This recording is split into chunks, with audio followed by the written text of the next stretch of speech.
Pada pagi ini kita akan bersama-sama belajar diberkati oleh satu bagian kebenaran firman Tuhan yang akan kita baca dan renungkan bersama-sama di dalam kitab Roma pasal 8 ayat 26 sampai 27. Tapi sebelum itu mari kita bersama-sama bersatu di dalam doa. Tuhan Yesus yang baik, saat ini kami mau bersama-sama belajar dari satu kebenaran firman-Mu. Tuhan, tolong kami bukakan mata hati dan pikiran kami ya Tuhan, untuk kami dapat mengerti, memahami, bahkan melakukan firman-Mu ini di dalam kehidupan kami hari lepas hari. Terima kasih Tuhan, kami menyerahkan waktu pemberitaan firman Tuhan ini kepadamu. Hanya dalam nama Tuhan Yesus kami berdoa. Amin. Bapak Ibu Saudara, mari bersama-sama kita buka Alkitab kita yang terambil di dalam Roma pasal 8 ayat 26 sampai 27. Roma pasal 8 ayat 26 sampai 27. Jika sudah ketemu, saya akan membacakannya untuk kita semua di dalam terjemahan baru yang kedua.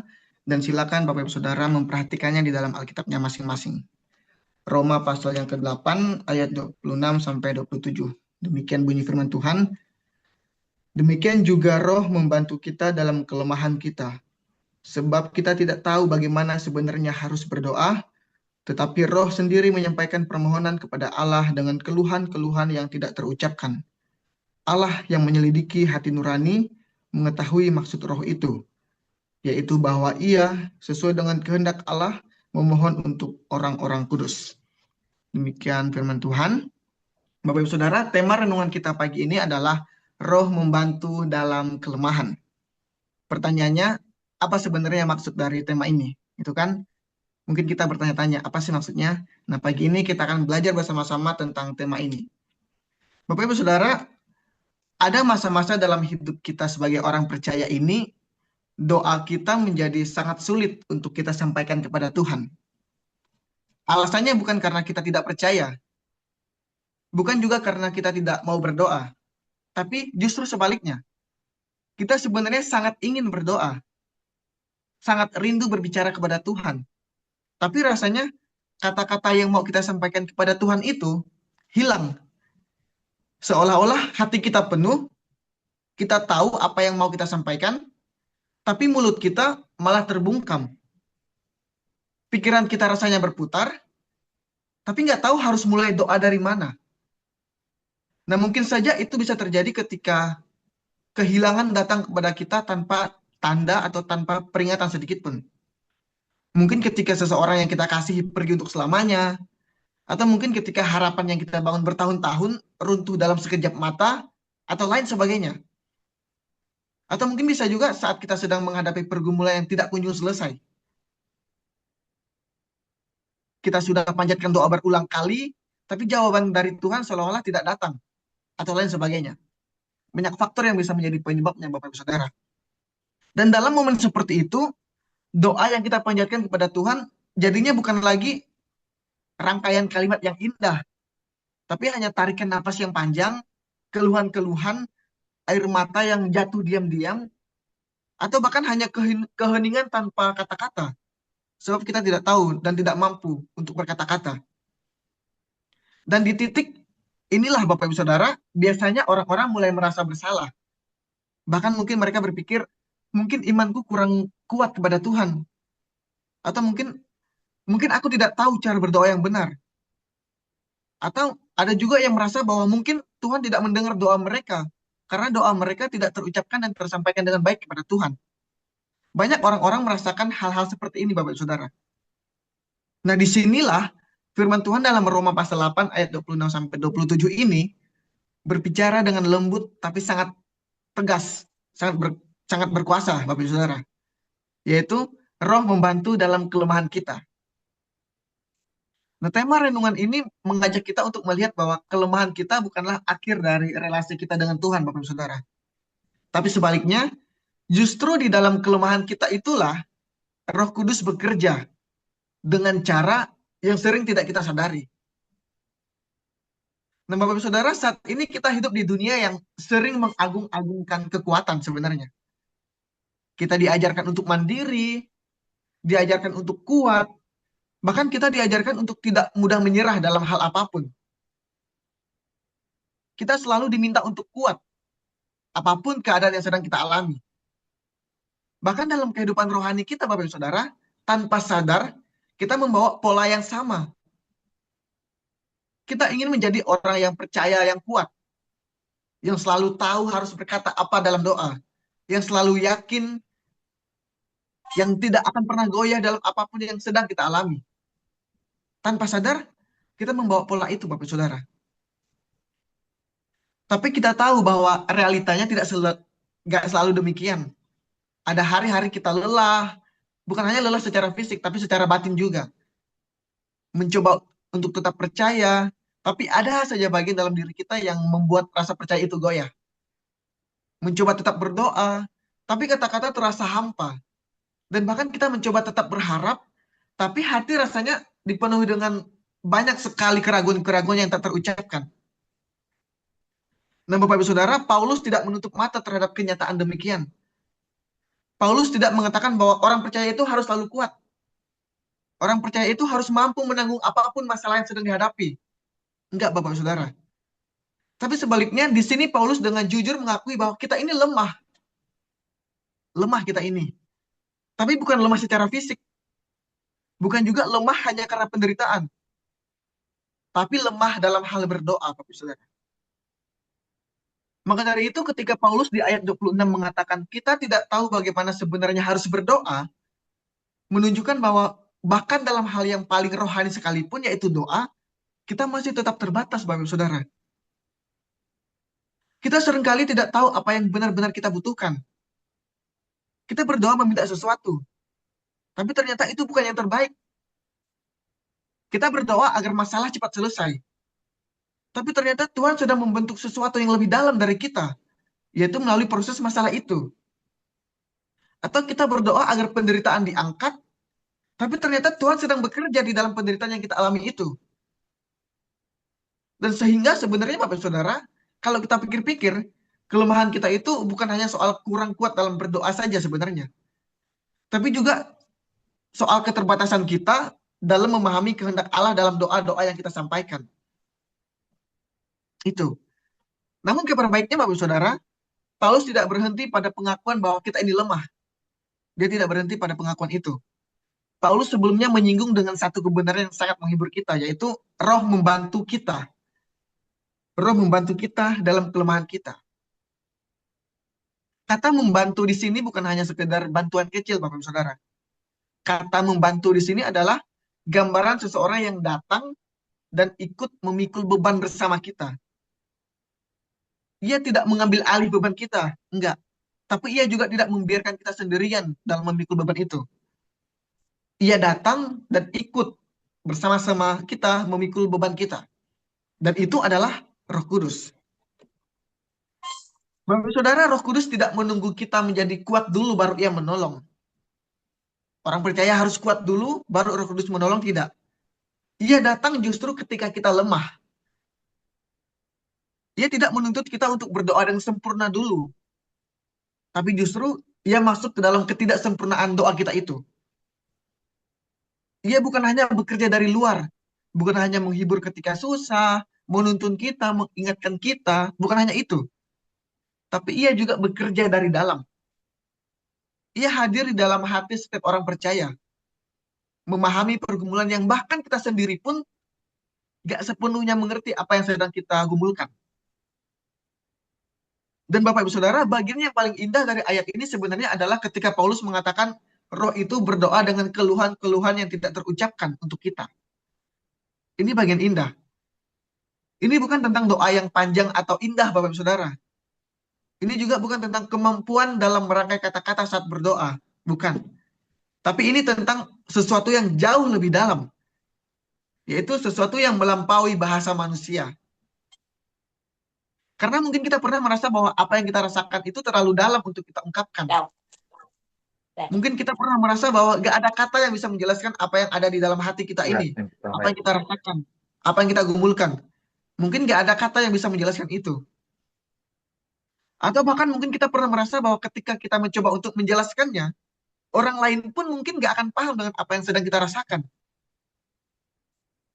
Nah ternyata Bapak Saudara, kabar baiknya adalah Tuhan tidak menuntut kita untuk selalu mampu mengungkapkan semuanya. Tuhan tidak menuntut kita untuk selalu mampu mengungkapkan semuanya. Tuhan tidak menuntut kita harus mengungkapkan semua apa yang kita rasakan. Nggak peduli mampu berkata-kata atau tidak. Tuhan tidak menuntut itu, Bapak Ibu Saudara. Tapi sebaliknya adalah Roh Tuhanlah yang akan mengambil bagian itu semua. Roh Tuhan akan seperti menerjemahkan isi hati kita. Isi hati kita yang penuh, yang kacau, yang mungkin bahkan bertentangan dengan apa yang kita mau untuk membawanya kepada Bapa. Nah, bayangkan Bapak Saudara, ketika kita hanya bisa diam, Roh Kudus nggak diam untuk kita. Ketika kita tidak tahu harus berkata apa, Roh Kudus tahu apa yang akan kita katakan. Dan ketika doa kita terasa kosong, Bapak Ibu Saudara, Roh Kudus mengisinya dan menyampaikannya kepada Bapa. Dan ini menandakan bahwa doa kita sebenarnya tidak benar-benar berhenti, Bapak Ibu Saudara. Tidak pernah benar-benar berhenti. Sekalipun ketika kita merasa tidak sedang berdoa, Roh Kudus membantu kita. Dan tidak hanya itu, Bapak Ibu Saudara. Di ayat 27, ada satu penghiburan lagi untuk kita. Di sana dikatakan bahwa Allah menyelidiki hati kita dan mengetahui apa yang menjadi maksud roh. Ketika roh itu berdoa untuk kita. Ini menandakan bahwa ketika roh berdoa untuk kita, Bapak Ibu Saudara, tidak ada miskomunikasi dalam doa itu. Tidak ada yang namanya salah tafsir, salah sampaikan, atau bahkan tidak ada doa yang salah sampai kepada Bapa. Sebab Allah tidak hanya mendengar kata-kata kita, Bapak Saudara, tapi juga membaca hati kita. Dan ketika Roh Kudus membawa isi hati kita kepada Bapa, itu selalu selaras dengan kehendaknya. Jadi sebenarnya apalagi yang perlu kita khawatirkan dengan doa-doa kita, Bapak Saudara? Sesungguhnya tidak ada lagi yang perlu kita khawatirkan. Meskipun kita seringkali takut bahwa doa kita salah, khawatir meminta hal yang tidak tepat, atau takut tidak sesuai dengan kehendak Tuhan. Karena penghiburannya bagi kita adalah ketika Roh Kudus sudah terlibat di dalam doa kita pasti akan diarahkan kepada kehendak Allah. Gak akan meleset.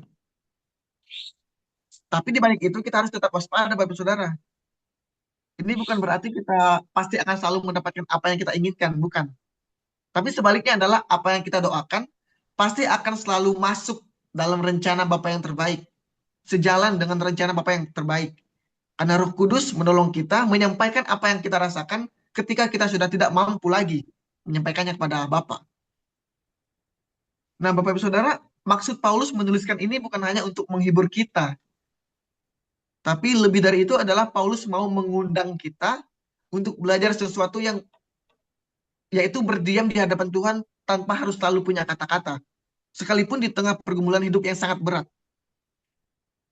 Paulus mau mengundang kita untuk belajar sesuatu, yaitu berdiam di hadapan Tuhan tanpa harus selalu punya kata-kata, sekalipun kita di tengah pergumulan hidup yang sangat berat. Karena kadang Bapak Ibu Saudara, kita berpikir bahwa doa itu harus selalu diisi dengan kata-kata, bukan? Kita merasa bahwa kita harus mengatakan sesuatu ketika datang kepada Tuhan. Atau bahkan kita takut jika kita diam berarti kita nggak berdoa. Mungkin kita berpikir itu. Enggak, Bapak Saudara. Sebaliknya adalah ada momen bahwa yang Tuhan inginkan bukanlah banyaknya kata-kata dari kita, Bapak Saudara.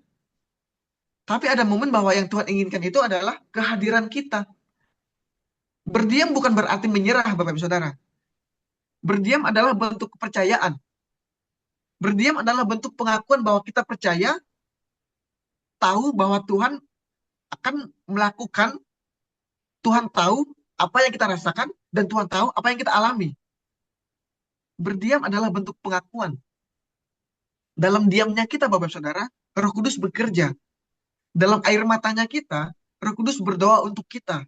Dan dalam napas yang kita rasa udah berat banget, Roh Kudus hadir bagi kita. Berdiam bukan menyerah. Berdiam adalah bentuk kepercayaan. Sehingga pada akhirnya Bapak Saudara, Roma 8 ini secara keseluruhan berbicara tentang pengharapan sebenarnya.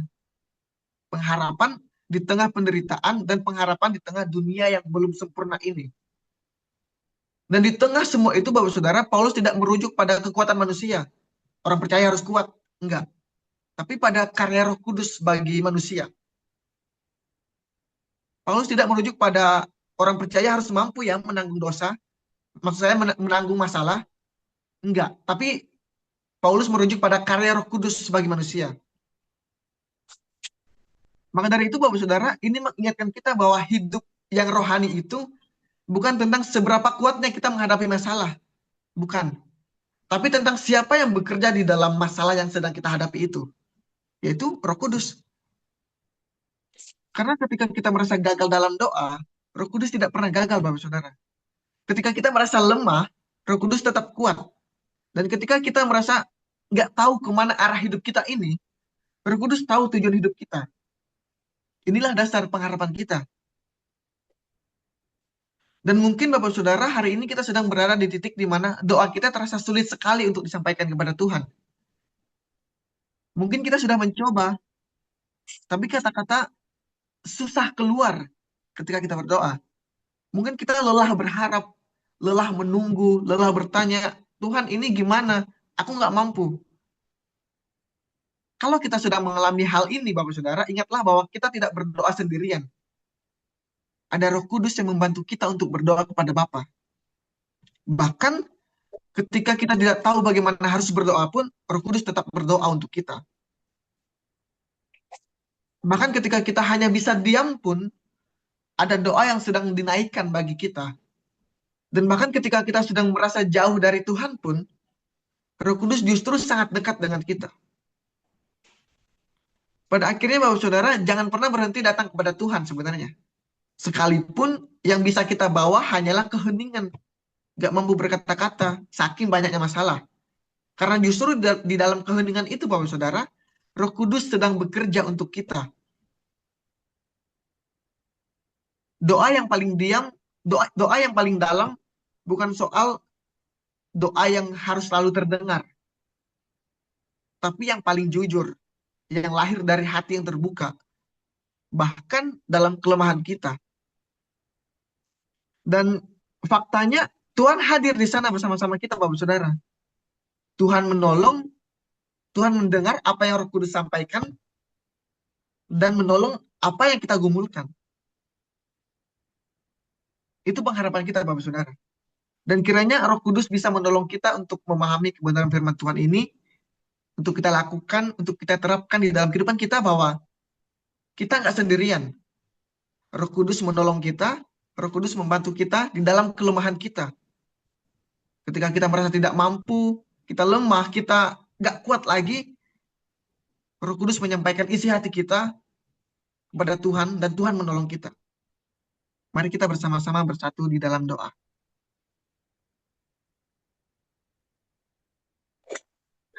Tuhan Allah kami yang penuh kasih, kami datang di hadapan-Mu dengan hati yang mungkin tidak selalu mampu berkata-kata ya Tuhan.